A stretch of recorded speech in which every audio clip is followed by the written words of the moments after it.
दीपावली के अगले दिन गोवर्धन पूजा की जाती है। लोग इसे अन्नकूट के नाम से भी जानते हैं। इस त्योहार का भारतीय लोक जीवन में काफी महत्व है।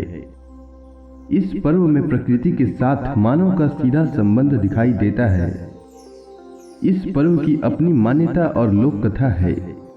गोवर्धन पूजा में गोधन यानी गायों की पूजा की जाती है। शास्त्रों में बताया गया है कि गाय उसी प्रकार पवित्र होती है जैसे नदियों में गंगा। गाय को देवी लक्ष्मी का स्वरूप भी कहा गया है। देवी लक्ष्मी जिस प्रकार सुख समृद्धि प्रदान करती हैं, उसी प्रकार गौ माता भी अपने दूध से स्वास्थ्य रूपी धन प्रदान करती हैं। इसलिए गौ संपूर्ण मानव जाति के लिए पूजनीय और आदरणीय है।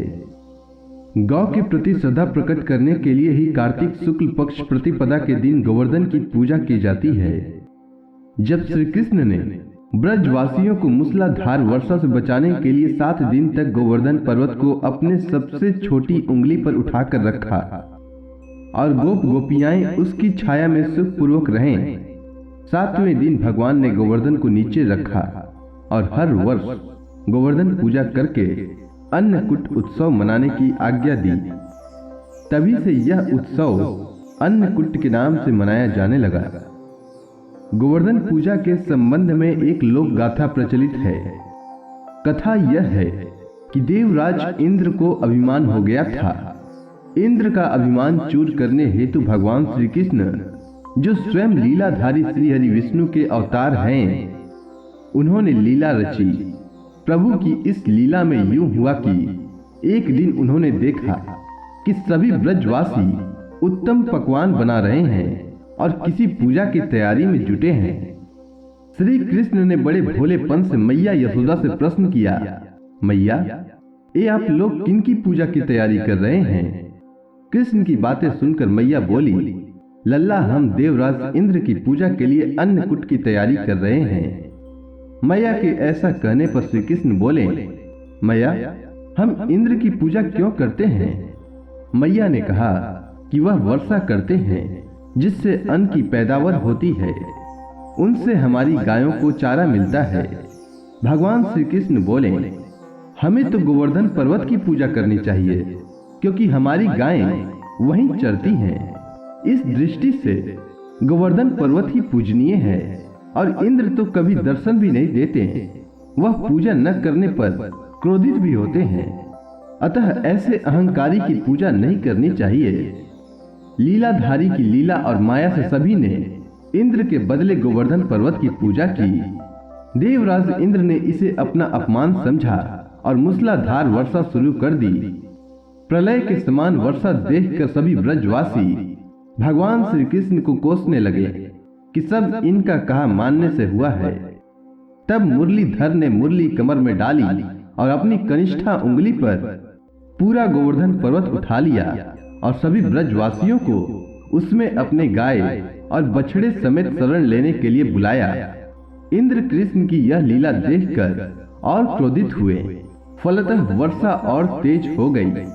इंद्र का मान मर्दन के लिए तब श्री कृष्ण ने सुदर्शन चक्र से कहा कि आप पर्वत के ऊपर रहकर वर्षा की गति को नियंत्रित करें और शेषनाग से कहा, आप मेढ़ बनकर पानी को पर्वत की ओर आने से रोकें।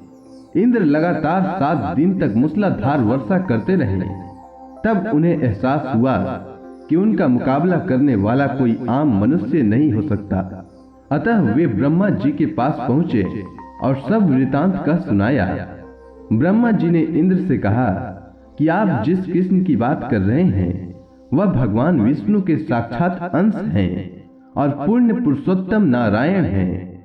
ब्रह्मा जी के मुख से यह सुनकर इंद्र अत्यंत लज्जित हुए और श्री कृष्ण से कहा कि प्रभु, मैं आपको पहचान न सका, इसीलिए अहंकार वश भूल कर बैठा। आप दयालु हैं और कृपालु भी हैं, इसीलिए मेरी भूल क्षमा करें। इसके पश्चात देवराज इंद्र ने मुरलीधर की पूजा कर उन्हें भोग लगाया। इस पौराणिक घटना के बाद से ही गोवर्धन पूजा की जाने लगी। ब्रजवासी इस दिन गोवर्धन पर्वत की पूजा करते हैं।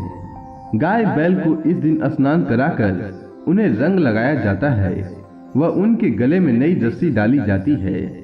गाय और बैलों को गुड़ और चावल मिलाकर खिलाया जाता है। अब आइए जानते हैं गोवर्धन पूजा की विधि के बारे में। तो इस दिन प्रातः काल शरीर पर तेल की मालिश करने के बाद में स्नान करने का प्राचीन परंपरा है। इस दिन आप सुबह जल्दी उठकर पूजन सामग्री के साथ में आप पूजा स्थल पर बैठ जाइए और अपने कुल देवता का और कुल देवी का ध्यान करिए।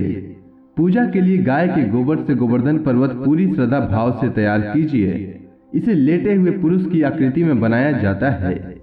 यदि आपसे ठीक तरीके से नहीं बने तो आप जैसा चाहे बना लीजिए। प्रकृति रूप से गोवर्धन रूप में आप इसे तैयार कर लीजिए। फूल पत्ती टहनियों एवं गाय की आकृति से, या फिर आप अपनी सुविधा के अनुसार इसे किसी भी आकृति से सजा लीजिए। गोवर्धन की आकृति तैयार कर उनके मध्य में भगवान श्री कृष्ण की मूर्ति रखी जाती है। नाभि के स्थान पर एक कटोरी जिनका गड्ढा बना लिया जाता है और वहां एक कटोरी या मिट्टी का दीपक रखा जाता है। फिर इसमें दूध, दही, गंगा जल, शहद और बतासे इत्यादि डालकर पूजा की जाती है और बाद में इसे प्रसाद के रूप में बांटा जाता है। कुछ स्थानों पर गोवर्धन पूजा के साथ ही गायों को स्नान कराने की, उन्हें सिंदूर इत्यादि पुष्प मालाओं से सजाए जाने की परंपरा भी है। इस दिन गाय का पूजन भी किया जाता है। तो यदि आप गाय को स्नान कराकर उससे सजा सकते हैं या उसका श्रृंगार कर सकते हैं तो कोशिश करिए कि गाय का श्रृंगार करें और उसके सींग पर घी या गुड़ लगाएं, जिससे लक्ष्मी जी प्रसन्न होती हैं और आपके घर में कभी धन की कमी नहीं रहती है। फल, मिठाई इत्यादि आप पूजा के दौरान गोवर्धन में अर्पित करिए। गन्ना चढ़ाइए और एक कटोरी दही नाभि स्थान में डालकर झरनी में से छिड़कते हैं। गोवर्धन जो बनाया जाता है गोबर का, उसमें दही डालकर उसको झरनी से छानिए और फिर गोवर्धन के गीत गाते हुए गोवर्धन की 7 बार परिक्रमा की जाती है। परिक्रमा के समय एक व्यक्ति हाथ में जल का लोटा व दूसरा व्यक्ति अन्न यानी कि जौ लेकर चलते हैं और जल वाला व्यक्ति जल की धारा को धरती पर गिराता हुआ चलता है और दूसरा अन्न यानी कि जौ बोते हुए परिक्रमा पूरी करते हैं। उम्मीद है आपको गोवर्धन पूजा की कथा एवं पूजा विधि अच्छी लगी होगी। अगर आपको यह कथा अच्छी लगी हो तो कमेंट सेक्शन में जय श्री कृष्ण लिखना ना भूलें। धन्यवाद।